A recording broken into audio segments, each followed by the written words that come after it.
এবং আসসালামু আলাইকুম। কিছুদিন আগে একটা ভিডিও পোস্ট করেছিলাম গত এক সপ্তাহ আগে এখানে পরিষ্কার পরিচ্ছন্নের জন্য। তারপরে এখানে পরিষ্কার পরিচ্ছন্নের কাজ শুরু হয়, আবার 4 দিন পর কাজটি বন্ধ হয়ে যায়, কেননা এলাকার ছেলেরা শিডিউল চেয়েছিল। এক সপ্তাহ বন্ধ হওয়ার পরে আবার নতুন করে কাজ শুরু হয়েছে রঘুনাথগঞ্জ দরবেশপাড়ার বাজারপাড়ার প্রাইমারি স্কুলের পিছনে। বর্তমানে ওখানে কাজ চলছে এবং যে কাজটা রুকে গিয়েছিল পরকালে এখানে ভাইস চেয়ারম্যান এবং আরও অন্যান্য লোকেরা এসে শিডিউল রেডি করে পুনরায় কাজ শুরু করে। আমরা দেখতে পাচ্ছি ট্র্যাক্টর করে মাল নিয়ে যাওয়া হচ্ছে এবং 50% পরিষ্কার হয়ে গেছে। পরিষ্কারের যখন যে ধরনের নোংরা ছিল তাতে খুবই পরিমাণে দূষণ ছড়াচ্ছিল বলে আশা করা যাচ্ছে। এটা প্রাইমারি স্কুল। এখন আমাদের এখানে পরিষ্কারের কাজ চলছে, খুব শিগগিরই এটা পরিষ্কার হয়ে পার্কেতে পরিণত হবে। এর জন্য পৌরসভাকে আমরা অসংখ্য ধন্যবাদ জানাই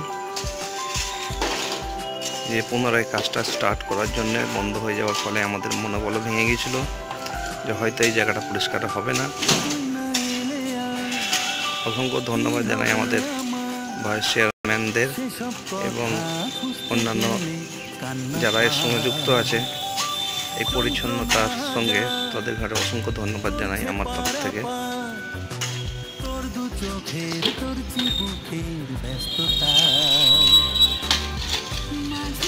আমরা জেনে নেব যে ঠিকাদার আছে সে কি বলে। ইনি হচ্ছে ঠিকাদার যে এখানে পরিচ্ছন্নতার এবং পার্কের কন্ট্যাক্ট নিয়েছে। এনার সঙ্গে একটু কথা বলবো। আপনার নামটা? আচ্ছা, কিছুদিন আগে এটা বন্ধ হয়ে গেছিল, কারণ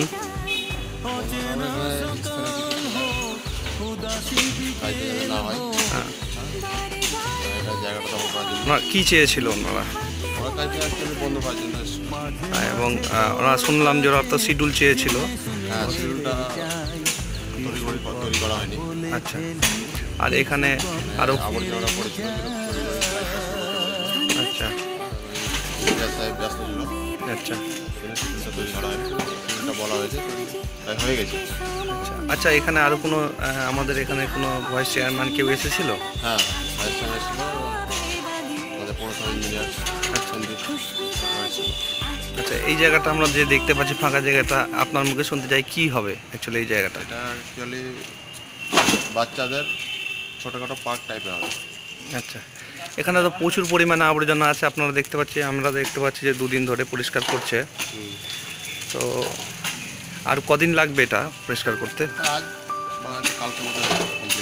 কমপ্লিট হয়ে যাবে। আর কমপ্লিট হওয়ার পরে এখানে পরিষ্কার পরিচ্ছন্ন পরে এটা চাইল্ডদের পার্কে করা হবে, এরকম করা হয়েছে, তাই তো? আমরা দেখতে পাচ্ছি কীভাবে আবর্জনা আছে। মোটামুটি 2.5 ফুট থেকে 3 ফুট খুঁড়ে যত আবর্জনা ছিল সেগুলো সবই ক্লিয়ার করছে এই শ্রমিকরা। ভাই, কদিন ধরে খুঁড়ছে এটা? কদিন ধরে খুঁড়ছো? জোরে বলো। কতদিন ধরে? আরো কতটা করে খোঁড়া হচ্ছে? কিছুদিন আগে তোমাকে ইউটিউবে দেখেছিলাম, যেহেতু এই জায়গাটার বিষয়ে তুমি বলছিলে, তো এই জায়গাটা হতে হতে বন্ধ হয়েছিল। তোমার মনোবল আশা করি অনেকটাই ভেঙে গেছিলো। তারপরে কাজ চালু হওয়ার পর কতটা খুশি হয়েছে তুমি? সে তো নিশ্চয়ই খুশি হবো, কেন আমরা ভাবছিলাম যেটা পরিষ্কার হবে বলে করতে গিয়ে আবার থেমে গেছিল, তারপরে আবার হচ্ছে। এখন তো খুশির সময় হবই, পরিষ্কার হচ্ছে, কাজটা খুব ভালো হচ্ছে, আমাদের খুব সুবিধা হবে। সামনে নোংরা থাকবে না, লোকজন সব আসবে, ভালোভাবে বলবে জায়গাটা। আচ্ছা, এখানে নোংরা থাকার পরে যখন লোক আসতো তখন নিশ্চয়ই সবাই বলতো যে দাদা এই জায়গাটা হেভি নোংরা, আপনারা যেখানে থাকছেন কি করে থাকছেন, এই ধরনের কথা বলতো নিশ্চয়। তখন খুবই খারাপ লাগতো। আশা করি এখন কাজটা চালু হয়ে যাওয়ার ফলে তো এখন খুব ভালো লাগছে মনে হয়। আর লাগছে জায়গাটা পরিষ্কার হচ্ছে, ফাঁকা হয়ে যাচ্ছে, লোকজন আসবে, খুশি হবে দেখে। এনে বন্ধ হয়ে যাওয়ার ফলে কোনো কেউ এসেছিল, কোনো নেতা এসেছিল? হ্যাঁ, নেতা এসেছিল কয়েকজন, আমি তো চিনি না, দোকানে এসে সব মিটিং করছিল, বললো আবার কাজ হবে, চালু হয়ে যাবে কয়েকদিনের ভিতরে, তো দেখছি এখন হচ্ছে। অসংখ্য ধন্যবাদ। তোমার নাম?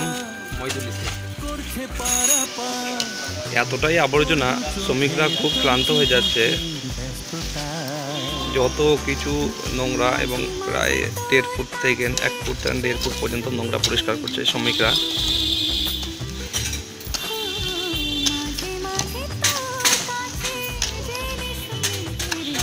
এখান থেকে তুলে নিয়ে এই ট্র্যাক্টরে করে অন্য কোনো জায়গায় ফেলে দেওয়া হচ্ছে, যত ক্যাচড়া ছিল, নোংরা ছিল।